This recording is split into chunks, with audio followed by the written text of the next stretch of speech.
guys, Kate here. Welcome back to eLife with Kate. I know it's been a minute, right? I sincerely apologize. But thank you so much for keeping it real, right? Now today, grab your popcorn because in this week's rundown, I have got lots. Maybe not a lot, right? But just some key highlights for me about some of the happenings in the world of entertainment from the past week. And you know I call this one Kate's Highlights, right? So let's get into it, shall we? Now, first on my list has to be about the African Movie Academy Awards, Amaa 2025, which is set to take place on the 9th of November this year at the Balmoral Convention Center. Burkina Faso's Katanga, Dance of the Scorpion, leads with 10 nominations, followed by Nigeria's Lishabi The Uprising with 7 nominations. The best film category includes powerhouses like Algiers from Algeria, Three Cold Fishes, Nigeria, The Heart is a Muscle from South Africa, Small Gods, Uganda and UK, For Love, For Land, For Power, Ethiopia, Katanga, and Last Stop, Ghana. Now, this list proves one thing. African cinemas is evolving very fast, and it's not just about Nigeria anymore. Countries like Burkina Faso and Ethiopia are stepping up with artistic, high-concept films that also demand global attention.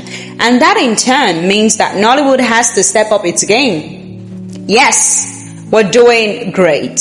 We're doing good. Absolutely. Yes, we have the volume, but do we have enough global quality storytelling and technical polish to win more of these big awards? Talk about more international awards, by the way.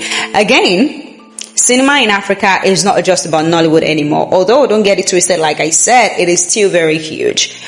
But when a film from Burkina Faso leads nominations and Uganda, Ethiopia, Ghana are in the best film race, it signals higher technical ambition, cross-border storytelling, and maybe a shift in power. We'll see how it pans out at the end of the day. I am particularly rooting for Lishabi. Yes, rooting for Nia Kimolayan, rooting for Latiba Dedimeji 100% on the 9th of November because we plaster. Now, moving on, this one is about filmmaker Kemi Adetiba, who set Instagram buzzing with a very cryptic post, the number 5, and the caption, "To the incredibly talented actors I will get to work with on this 5th one, we are going to have so much fun."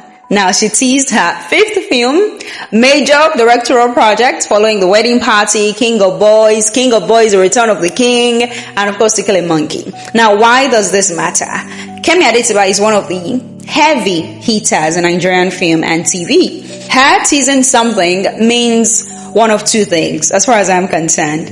A franchise extension, maybe King of Boys 3, or a fresh IP with very serious backing. Now, we know, we the fans, we know the industry even watches Kemi's moves because most times it sets trends, right? She's like a pace setter, a trailblazer even, if I may. Now, notice how she did not say popular actors or big names. She said incredibly talented, which means that Kemi is hunting for raw, unfiltered skill, and not just social media fame, because we know nowadays it's about the social media numbers, so that you can promote the movie for them.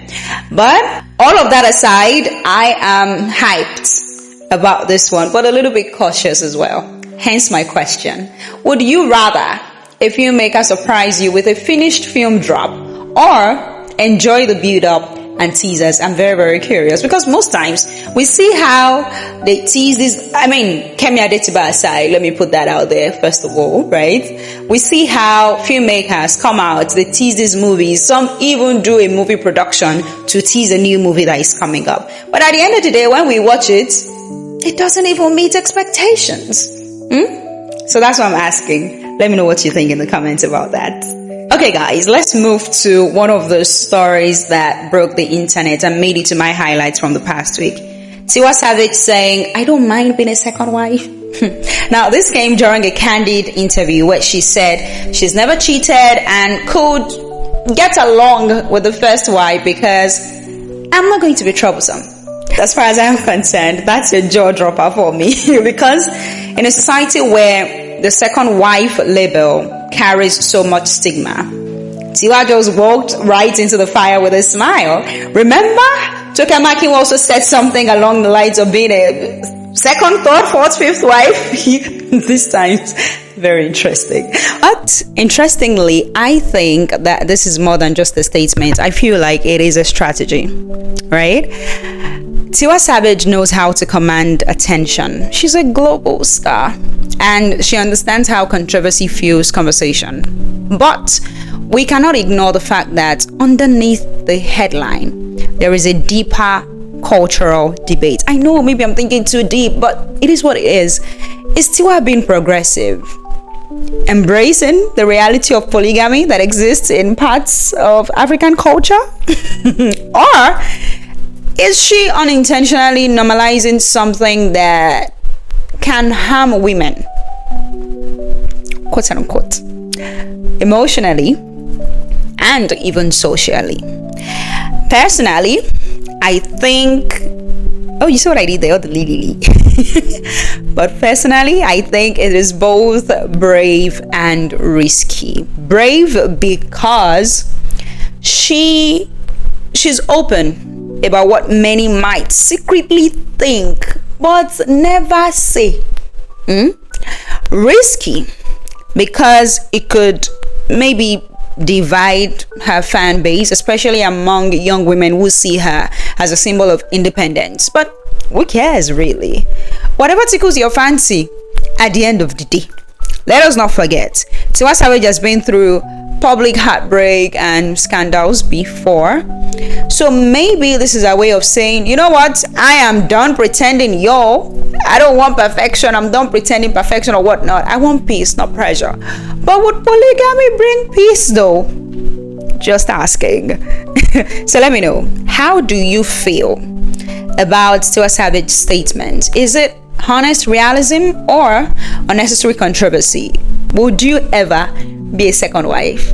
Let's talk respectfully in the comments. Now, on a final note, this one also made the cut to my highlights from the past week in the world of entertainment. So this one is about comedian and filmmaker AY Makun, who raised the flag on something many of us feel but do not always talk about, because we all are kind of like minding our business nowadays, or because we also feel like we're not necessarily pressured and all that. The pressure cooker, i.e. social media.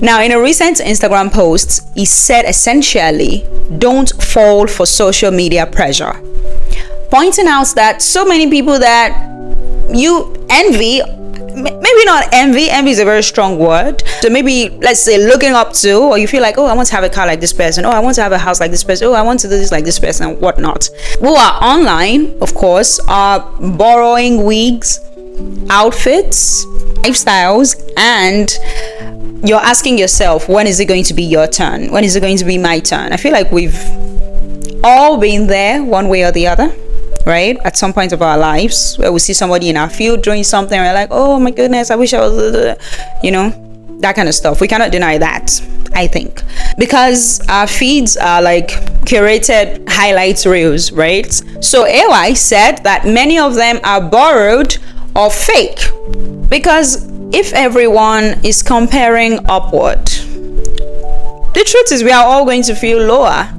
right?